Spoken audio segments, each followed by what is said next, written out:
Ça y est, nous y sommes. Le jardin est installé pour cette première année de mise en place et la productivité des légumes est à un niveau presque inespéré. Dans cet épisode, transportez-vous avec nous sur le terrain de la ferme urbaine pour vivre la plantation des légumes, fines herbes et la mise en place des semis.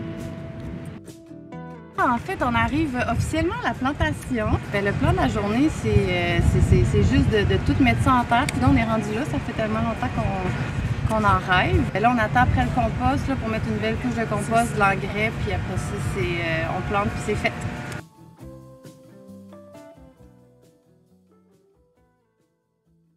Ah, Que tout soit planté. Tout soit planté.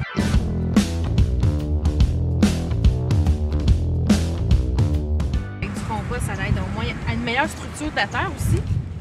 Garder un petit peu plus l'eau, puis c'est ça, donner les nutriments, mais c'est dans les débuts là, des plantes. Après ça, nous, on va racheter dans les Red Pool. Là. Ma recette, ça serait, mettons, 2 tiers de terre pour 1 tiers de compost. Mettons dans ton bac. Puis à chaque printemps, ben, tu rajoutes du compost aussi. Je pense que ma plus grande inspiration, c'est Soul Food Street Farm. En 2015, j'ai visité ça à Vancouver, puis ça m'a vraiment inspirée. Dans le fond, eux autres, ils utilisent là, des aires vacantes de la ville pour faire de la culture hors sol. Puis moi, quand j'ai vu ça, j'ai vraiment capoté. Puis je me suis dit que, mon Dieu, je travaille en agriculture urbaine, ça serait vraiment cool que nous autres aussi, on réalise ça. Puis c'est sûr que c'est différent, mais comme à petite échelle, c'est comme si on commençait à réaliser ça. Là. Au mois de décembre, en fait, on avait fait un sondage auprès d'organismes communautaires pour voir c'était quoi leurs besoins. Puis à partir de ça, j'ai fait une liste de végétaux. J'ai étudié, voir les espaces de plantation, quelle distance ça prenait, combien on pouvait en mettre de l'arbre selon la grosseur de nos bacs.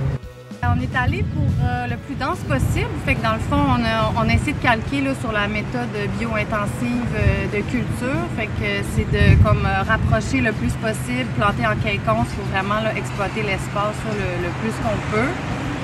On va voir ça là, quand on va planter, là, à quel point c'est dense sur les planches, mais je pense qu'il va y avoir du stock. Ouais. Pas inquiète.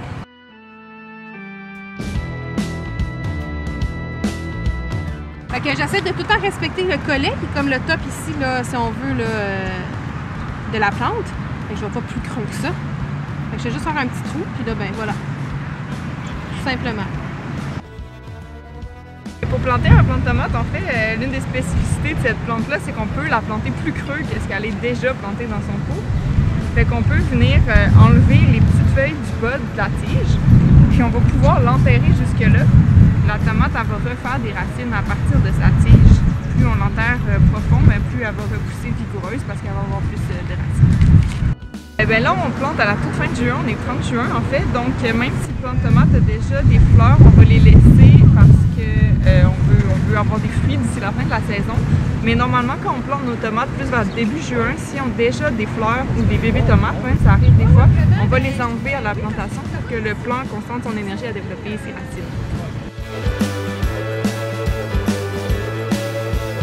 Je viens de planter les basiliques, puis ils sont déjà très gros. Je vais les rabattre pour qu'ils fassent plus un effet boule. Et le tronc pousse, il fait 2 feuilles, il pousse, il fait 2 feuilles, il pousse, il fait 2 feuilles. Les petits bourgeons qui sont là sont comme endormis.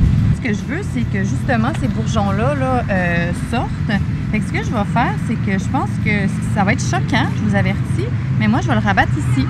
Fait que le truc, c'est de rabattre juste au-dessus d'un nœud. Donc moi, je vais couper juste ici avec mon sécateur.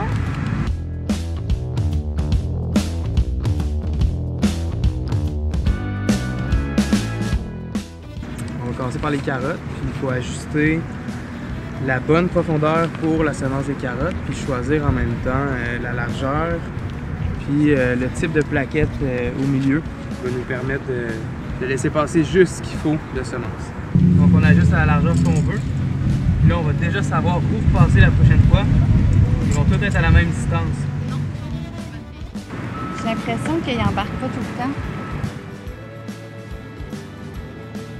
Écoute, on va le savoir dans une semaine si ça va germer ou pas.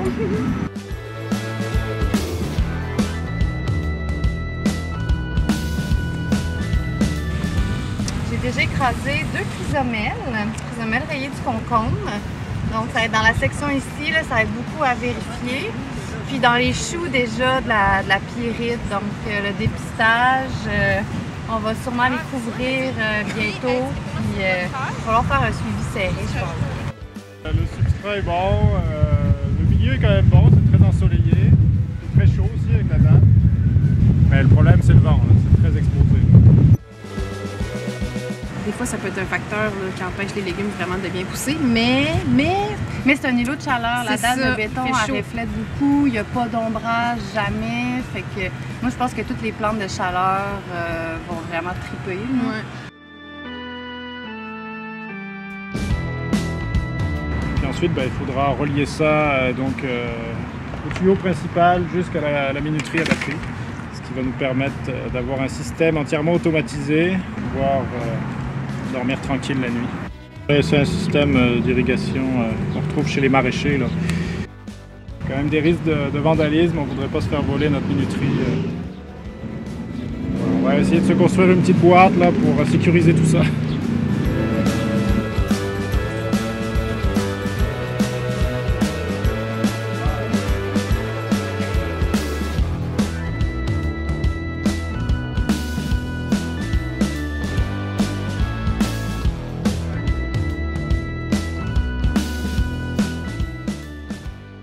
Qu'est-ce qu'on vous réserve pour la suite? Suivez notre web-série pour le découvrir. Notre production de légumes connaît déjà un succès avec les partenaires qui ont voulu prendre part à l'aventure. Des gens de tous horizons débarquent pour nous donner un coup de main qui s'avère d'une aide déterminante. Êtes-vous passé faire un tour? On se retrouve dans le prochain épisode pour parler de l'implication des bénévoles et les organismes à qui sont destinés nos légumes urbains ultra locaux.